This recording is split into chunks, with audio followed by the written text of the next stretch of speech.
Hey, did you see the... What do you think of the... Oh, last night Oh my God! It keeps happening. Over and over again, you keep getting interrupted. And you try to speak up, speak louder, but to no avail, to no help. Nobody wants to listen to you. Why? Well, to start, we all want the spotlight. We don't want to listen to another person.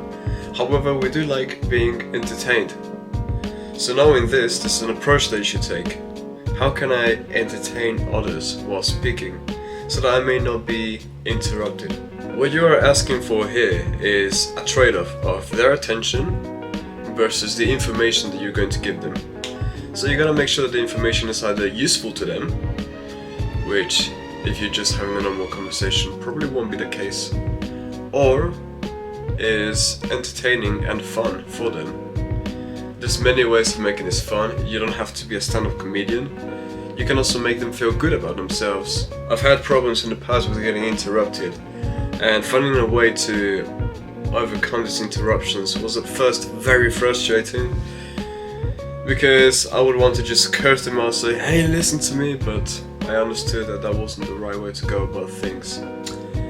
So I found methods online and through practice that I found really help, and I'm going to teach them to you. I want to start by just putting a little example into your head. Have you ever been in a class and had the teacher or student shout, "Shut up!" and everybody became quiet, or simply in another environment, in train or whatever, somebody made a loud noise and then it just became dead silent? Why do you think this is? Everyone wants to turn around and see what's going on, what the trouble is about. Everybody has their curiosity piqued. So, you can take this principle into yourself and think, start strong. Now, this doesn't mean yell when you begin to talk, like, by the way, did you know that? But rather, more like, you start off strong. If there's already some sort of momentum in the conversation, chances are it is not quiet. So if you begin quiet, how are they meant to hear you? So the way that you can think about this is by thinking to yourself, okay, start in a tone a little bit more elevated to the one that we are at right now.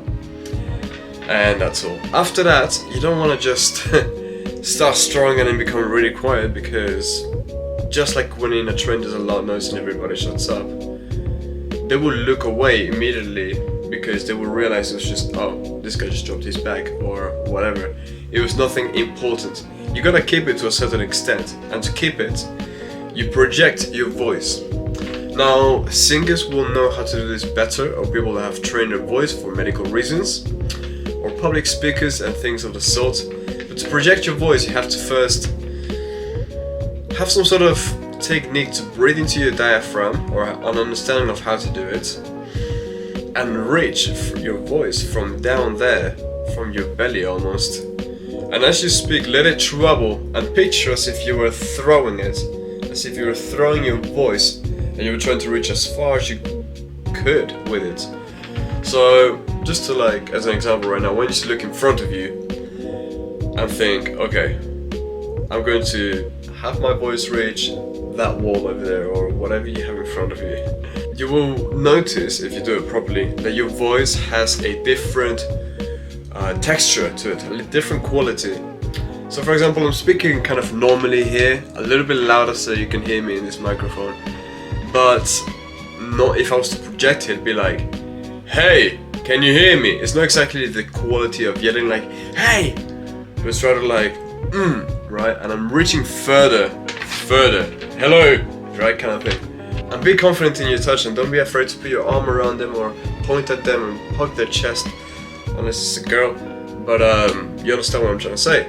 But be physical, move around. You don't have to necessarily touch the person. If you move around with your arms, if you add a movement to it, it'll make things more entertaining to look at. And your body will also add on. If you're lacking a bit of voice or whatever, it will add on to the message that you're saying. So you can add to the story and make it more dramatic this way, which makes it, in addition, more entertaining. Now that you've got a little bit of momentum going on, they've been listening to you for some time, you're still a little bit far away from your your punchline or whatever it is that you're saying or the message you're trying to get across, and they may still interrupt you because obviously sometimes it's just not enough. So what you can do, this is good for storytelling and of the such, is change the dynamics. Have more characters in the story. You could be changing the tone to something more quiet and sinister, but not because you're simply whispering, you don't want to speak loudly anymore, but because that part of the story compels it for you to make it better, right? If you're all of a sudden to become, and then I had to sneak around, it makes it more suitable for what you're saying, and it also adds into that image that you're already putting into the other person with your hands, with your voice, and with everything else. And if you are telling a story or something of the sort, be concise. They'll teach you this in the army, to just be concise, get straight to the point, and deliver the message. But if you're just having fun with friends, you don't have to be so kind of disciplined. But do be concise nonetheless, because you don't want to waste their time or lose their interest, because that's not in your interest. If it's a story you already told before, see if you can tweak it to make it a little shorter. If there's a detail that can be made shorter or doesn't need to be there at all, get rid of it, and keep it simple, where almost every sentence is a sentence that is fun in its own way. And now this is one that I've been getting wrong until just recently, for a long time, and it changed the whole game. You need to be more selfless in what you're saying and what you're doing. So what this means is that it's not all about you. As I said earlier, it's a trade-off between their attention versus what you're giving to them. You could be giving them a feeling of importance or information or a good time, entertainment. But if you're more selfless and you can make it more about them, or at least make them feel like it is, hold that in your head, then it will make them more prone to actually listening to you until the very end.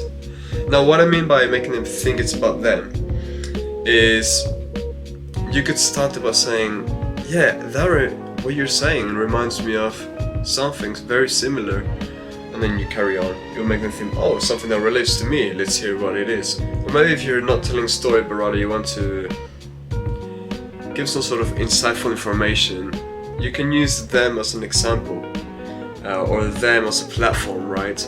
You can begin by saying, there is something that I really like about you. Something that I think you do very well, and I don't know if you realize it. That's it, hook, right? A perfect hook. It will get them interested into listening to it. Everybody likes a little bit of ego stroking, so if you make them feel good about themselves, they will listen with more dedication. But make sure, obviously, that what you're saying is true to some extent. Don't lie to them. This piece of advice kind of resembles one you may have heard before about when you start a story, you say, you're not gonna believe this, or this is the craziest thing that ever happened to me in my life, blah blah blah blah blah. So you give them a little hook, and then you incite curiosity in them, and they will then, be prepared, or rather await what's coming, and be unable to contain their excitement. It's extremely important to learn to interest the listener with something that will benefit them, with giving them a feeling of importance or whatever. These are things that you do to interest the listener, and if you interest the listener, they will remain a listener. If they're not interested as a listener, then they will become the speaker, and then they will tread over you, and it will be a lot more challenging to overcome a situation in which you have been interrupted, because one, your own ego will be damaged and you will want to do something like speak up about it, get your own feeling of importance, like, hey, don't interrupt me, and get all sassy, whatever. Or maybe you would simply feel really down about yourself and lower your self-esteem. In any case, it's a bad case, so avoid it, and these are the things that you can do to avoid it. I hope this helped, because it would have helped me when I was younger. That's how I did it in my mind. But yeah, that's all. Strive to be 1% better every day. It compounds. And take care. Much love.